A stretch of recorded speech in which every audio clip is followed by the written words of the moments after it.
Hey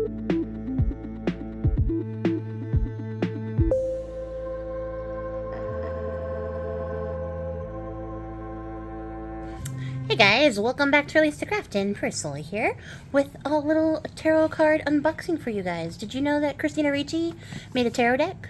I didn't know that. And shout out to my friend Paige for sending me the link to it because I immediately pre-ordered it the second she sent it to me because I had to have it. How can I not? I absolutely love Christina Ricci and most of the movies that she's been in. But yes, it's Cat Full of Spiders, the Tarot Deck and Guidebook. And I will just say right off the bat, you guys already know, this box is huge. It looks like a book. It's delightful in the fact that it looks like an old book, like it's like a witchy spell book type box. But it's huge, and I know that the cards are not going to be this size. So I'm already a little bit tense about the wasted box space. So this box will definitely be getting a second life as something else. It's too cool to not, but it's the box space issue drives me crazy. But at any rate, Christina Ricci came out with this deck. I'm so excited. It says, I'll just read to you the back really quick. It says, she's played witches, angsty teens, superheroes, and runaways. Throughout that journey, Christina Ricci's work, noted for her often complex and cerebral roles, has left an indelible mark on the world of cinema and the lives of fans around the globe.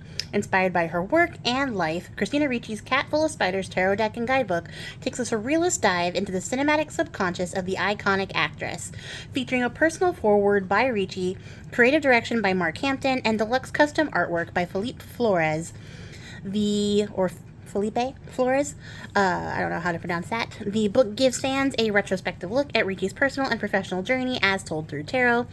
Containing both the major and minor arcana, the set also comes with a comprehensive guidebook explaining each card's meaning as well as suggestions for simple spreads for easy readings. Packed in a sturdy decorative gift box, this unique tarot deck is perfect for Ricci's fans and tarot enthusiasts alike, providing a unique way to both revisit the actress's beloved work and take inspiration as they navigate their own personal and creative journeys. So, I'm very excited. It also says this was written by Minerva Siegel, so I think she maybe had some help coming up with this. I think Minerva probably did all the technical writing for the guidebook and stuff, but this is a very cool box. It could be this size and still be a very cool box. Also, I found the carrot knife. So, we're back in action. I do have some food coming, so I want to make sure that this unboxing is very quick and I'm not doing it all day because I'm also very hungry. But I'm also very excited to get into this and see what we got. Also, the cover of this, in fact, the majority of this is like embossed, or yes, embossed because it's up. Debossed is down. Is embossed, so like all this black line work and stuff, these little glossy bits here are raised on this, so it has very nice texture. Even the little book spine dudes are raised, so it's very nice. And then this side is black. Ooh, it's magnetic. That's fancy. Very fancy. I'm definitely feeling like I'm getting my money's worth here, because it wasn't expensive, but it wasn't cheap either. So definitely. Also, this is velvet. The little bracers for this box, for the deck, to like hold everything in place, is velvety. So it's a very fancy approach to a lot of wasted box space. But it's very cute. I do love that the ribbon lifts out the guidebook, and the guidebook is entirely in color. So that's fantastic. And it looks like we have cups, swords, pentacles, wands. So there was no renaming of the minors. This is the back. And I'm not going to pretend to be like an expert on all of Christina Ricci's like filmography, so some of this stuff is not going to like click in my brain as to what it is, but you know, 'tis what it is. The entire inside of this is also flocked, so it's also very velvety. And look at the little spider down here. That's really cool. You know what? This might actually stay in the box because this box is kind of too nice to tear apart and repurpose. Also, I feel like these are all glued in too, so it would really have to be a gutting. I might gut it at a later point and put a journal inside. I think that would be cool. But for now, I think the deck will stay here until I find another cool thing. Maybe something with this sort of motif attached to it. But it is a very cool box. It is a lot of wasted space, but it's a very cool box. So it's hard to be mad at it. It is such a cool box. The guidebook is really nice too. It is the glued in type. I've been seeing a lot of people complaining about it, but not this one in particular, but the glued in book type, where the signatures are just glued in and not sewn in, because they tend to fall apart after a while, which happens. But as the person who binds books, that's not like a deal breaker for me. It's not edged or anything like that. It's just simple white edging. But the cardstock does feel like a very nice weight. It's a hefty stack. And then here we have the backs. And so we have the cats and the eyes, the little spider motif continuing through. And then we have our cups and our swords. So yeah, it's a very nice, I like this very straightforward patterning for the back. So let's get a little bit closer so we can see the details a little bit better. Okay, so I took a second to like sort of thumb through the introduction a little bit just to make sure I wasn't missing out on any special things. And it does say that like more about how this is going to be like a reflection of her career, but also that this is like a deep dive into her imagination.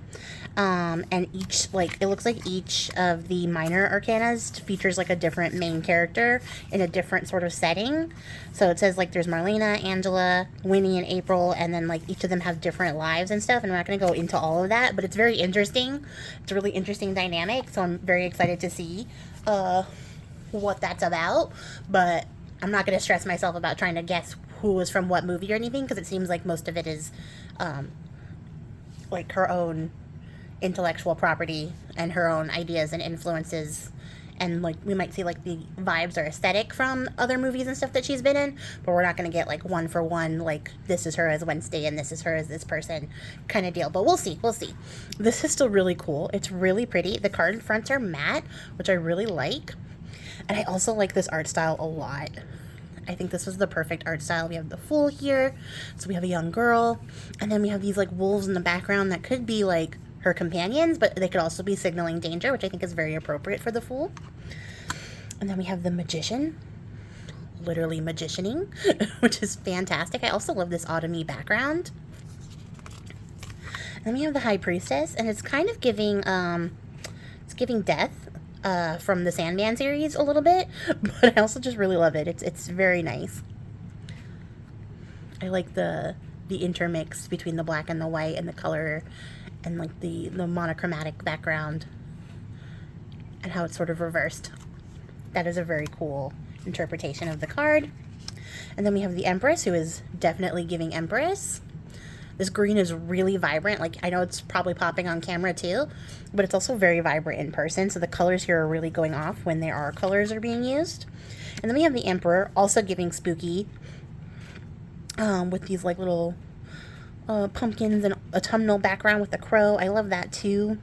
This is such a vibe. I absolutely am so excited for this. I also love the font choices here. I don't like particularly love when there's borders on cards. I like my cards to be borderless. That's my preference. But when like the border is used so well like this, I think it's fine. The framing of the cards is really nice, so I think it really works.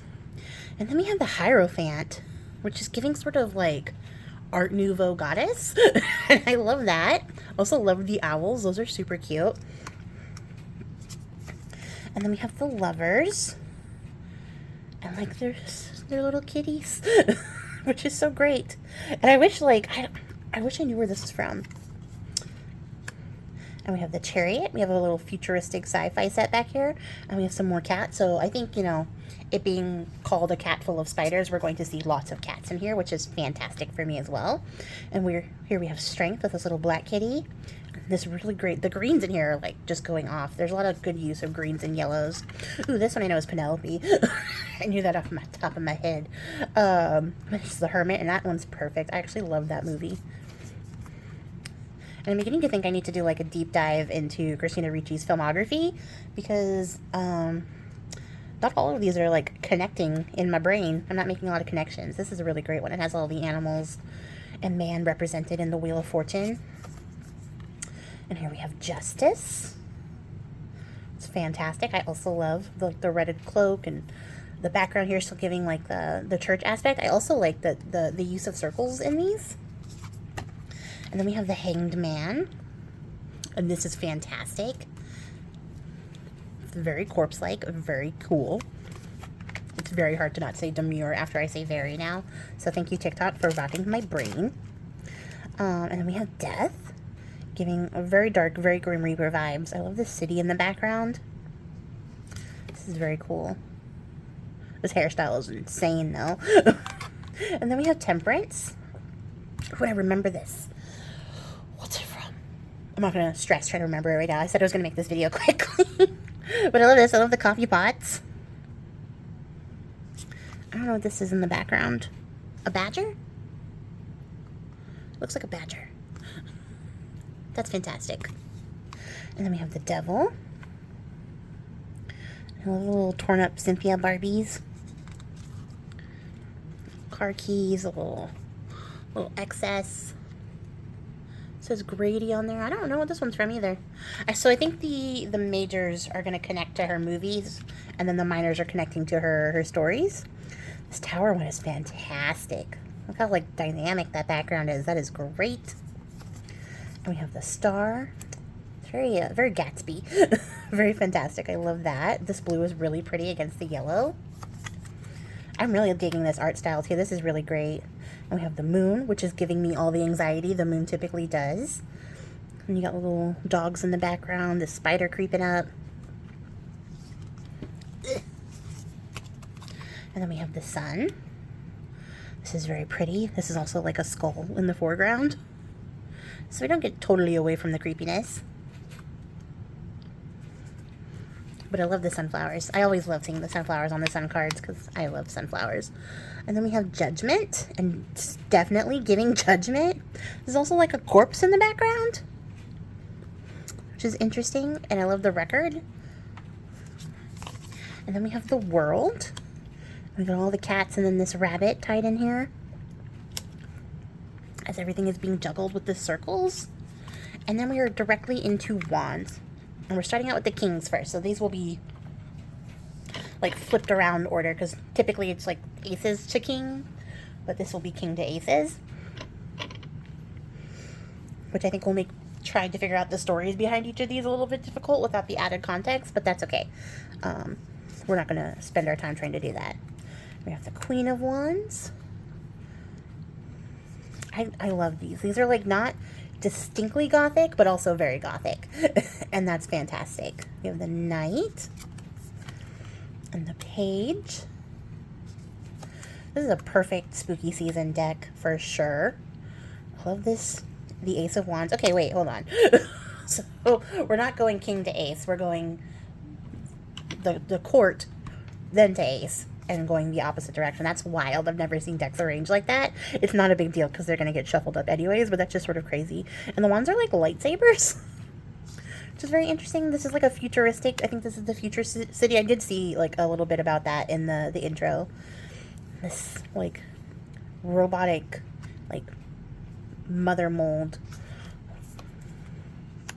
which is an X-Men reference, not a Christina Ricci reference. And then we have this cat in the Four of Wands, and this cat is giving Dr. Seuss, like Cat in the Hat style,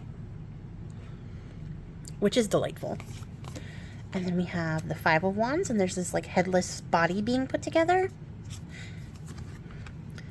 And then we have this like badass girl group. So I love that. That's fantastic. On the 6 and on the 7, we have this like badass little like, I don't know, adventurous warrior type. I love that. Also, who are you? This is crazy, but also very cute. And then we have the 8 of Wands, and I love the way that they're like incorporated into this card. That is really neat. Also, the battery is on low here. And we have the 9 of Wands, which is giving Zatanna from DC Comics, which is very interesting. And then we have the 10 of Wands in this very like masterfully commanding position. And now we are in Cups, and here we have the King of Cups with this like spooky cat and these like spooky creatures in the background who are supposed to be like patrons. But look at this cat. This cat talks so much shit. You know this cat talks shit. Alright, so we have the Queen of Cups here, and she looks like her cats will kill you if you don't drink this obvious cup of poison. Like a rock in a hard place here. And we have the Knight of Cups, just enjoying like a nice little cola beverage. And we have the Page of Cups. They're all having a beverage. Is the king? Yep, yep. We're all having a beverage. That's fun. That is a fun way to incorporate cups.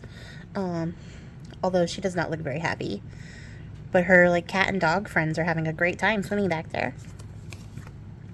And then we have the Ace of Cups, and she seems very excited about this cup. This is how I feel every morning when I get like a cup of coffee finally made. That's exactly how I look. And we have the Two of Cups, and they're sharing this little beverage while their cat goes ham on a little piece of string. And the Three of Cups, which is very interesting. It does have like the whole like community gathering celebration aspect with all these girls like playing in the background with their lemonade like sitting here waiting for them to return to it. It's a very different depiction for the Three of Cups, but I like it. And I have the Four, which is like my fantasy. My ultimate fantasy is to just hang out with cats and drink coffee all day. And we have the Five, giving us this little like Romeo and Juliet reverse action, but she's also like maybe sad that he won't share his coffee with her. The cup section is getting wild, you guys. It's very, like this one is very Wizard of Oz-ish. It's giving that vibe with this like anthropomorphic cat army in the background. Oh, and it continues. Except now it's like a wintry ball scene. Masquerade where everyone's wearing cat masks. Cat Full of Spiders was definitely the appropriate name for this. And then we have these cups with this like old tiger. And then all these people, are they coming to take his cups? Or did they lose their cups to the tiger? That's a really good question. And then we have this one, which is kind of giving Midsummer. But also like Wizard of Oz again. With all these little cats in the background with their cups like cheering on. And we have the Ten of Cups. This is a very fun, whimsical section. And now we are in Swords, and the King of Swords looks like we went back to like darker stuff. Oh, we definitely did. With the Queen of Swords being this scary doll with a knife. Kind of like Toy Soldiers. Was that the movie? Where all the the action figures came to life, and then they like Frankensteined a bunch of like Barbies into like weapons of destruction. That's what this is reminding me of. And then we have the Knight of Swords. That's giving Lorena Bobbitt. Not Lorena Bobbitt. Lizzie Borden. I mean, same vibe, but not quite the same. Then we have the Page of Swords, which I kind of really love. Also love how big her hair is. And we have the Ace of Swords. This is very interesting. Like, did she stumble upon this crypt, or did she intentionally seek it out? That's really cool. The Two of Swords. And the Three is giving, like, Ghost Bride. That's cool. And the Four of Swords. It's not doing much, but it's doing something. Oh, and the Five of Swords has, like, a Headless Horseman callback. That's fantastic. And the Six, another callback. Fantastic. I love that. You can see like the stained glass background here, all the little symbols and stuff. It's really detailed. Even though like the art design isn't super complex, it still is really detailed, and I love that.